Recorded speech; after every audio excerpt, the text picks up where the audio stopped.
Olá, turma! Hoje nós vamos conhecer a América Anglo-Saxônica e seus aspectos naturais. Na aula anterior, nós conhecemos os aspectos naturais da parte da América Latina.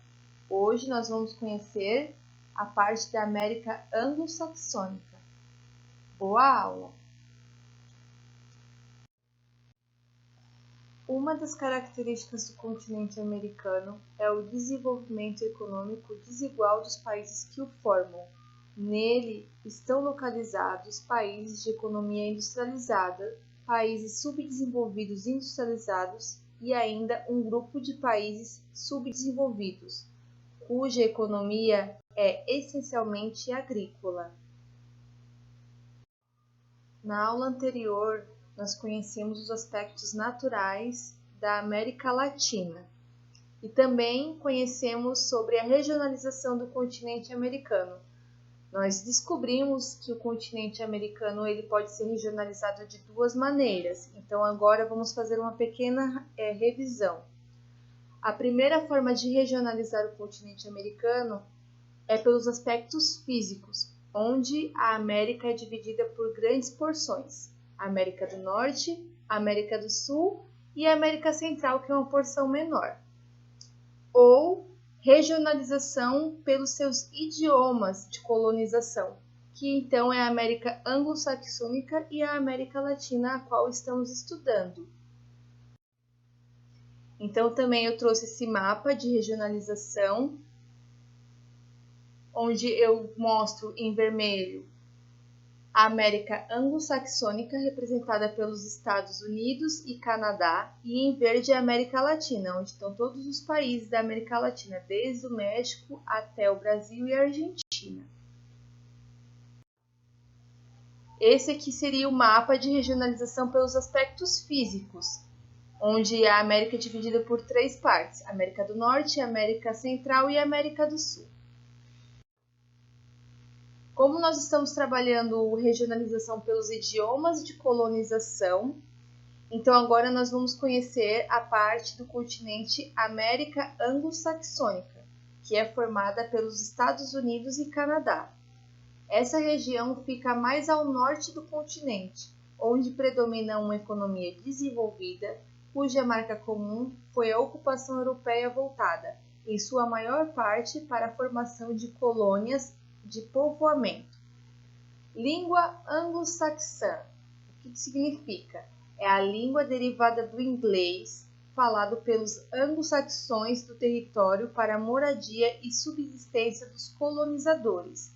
Embora em alguns países a população conserve as línguas de origem indígena e em outros de origem inglesa, todos carregam em comum os traços da colonização voltada a formações de colônias de exploração. Essas colônias tinham o objetivo de praticar atividades econômicas como a agropecuária e o artesanato, organizadas por meio de pequenas propriedades e voltadas, sobretudo, para o desenvolvimento do mercado interno.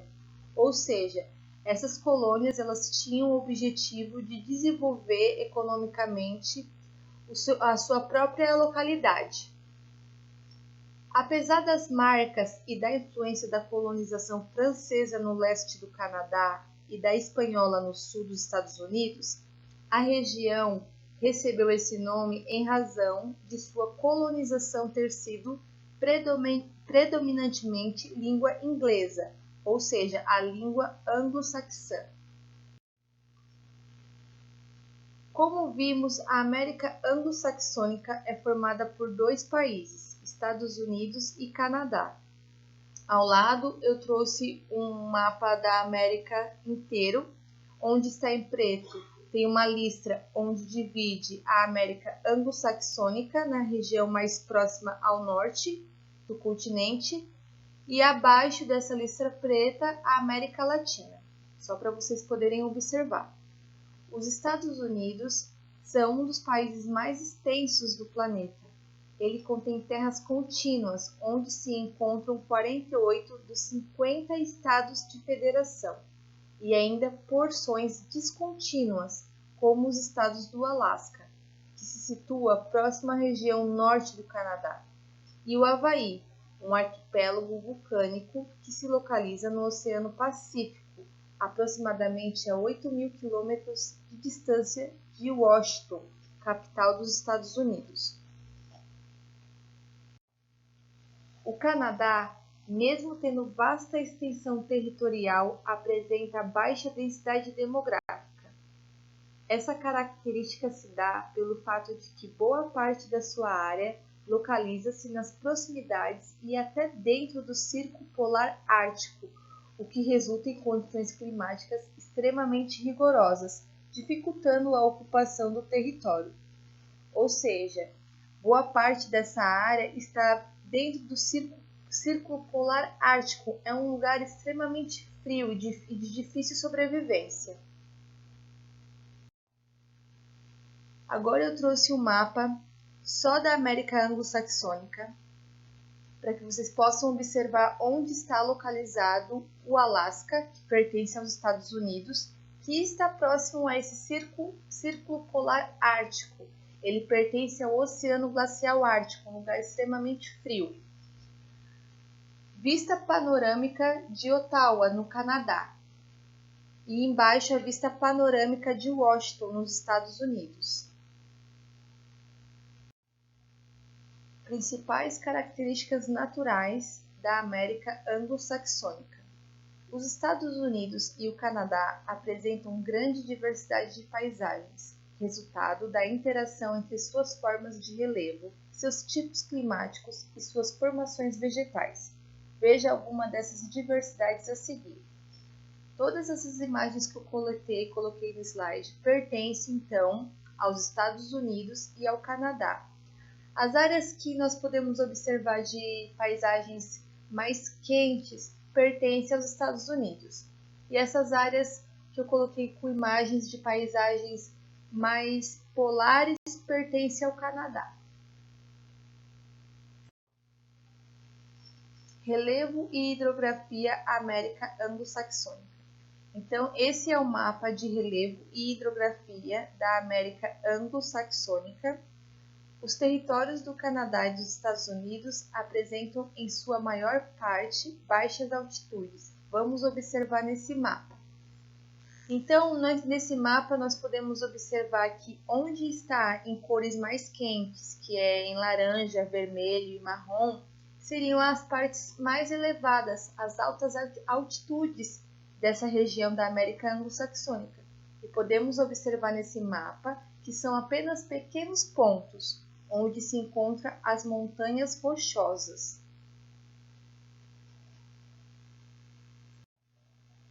Relevo América Anglo-Saxônica. Montanhas e planaltos antigos do leste.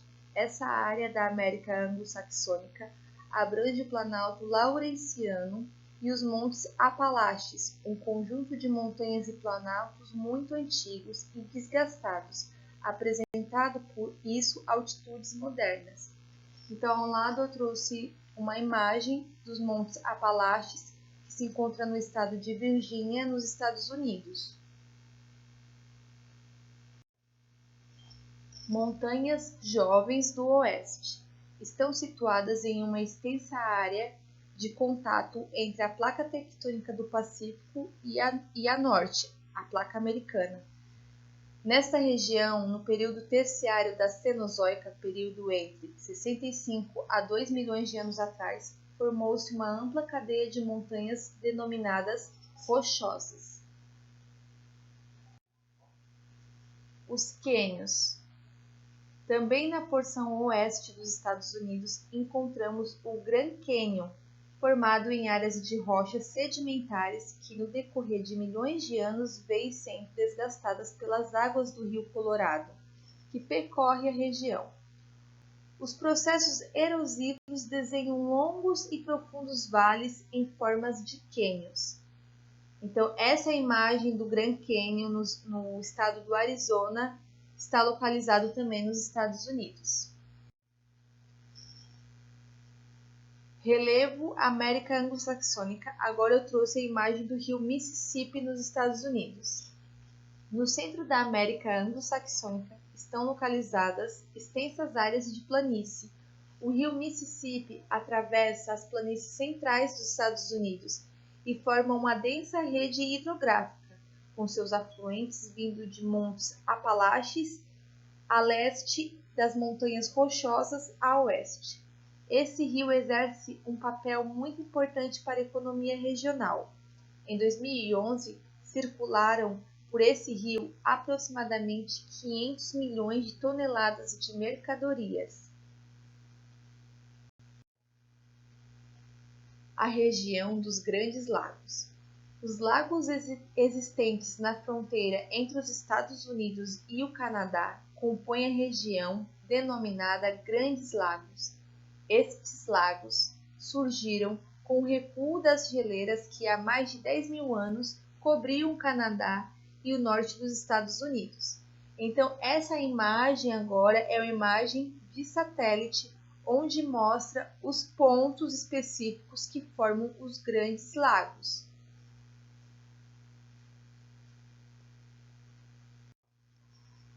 A região dos Grandes Lagos tem grande importância histórica, cultural e econômica para os Estados Unidos e o Canadá, que não por acaso apresentam perto de suas margens as mais tradicionais zonas de povoamento e industrialização.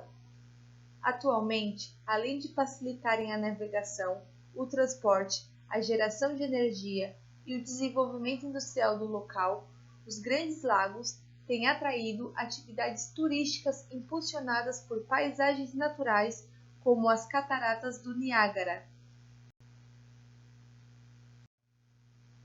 Impactos ambientais na América do Norte. A intensa presença humana vem gerando sérios impactos ambientais e alterações nas paisagens dessa porção da América do Norte.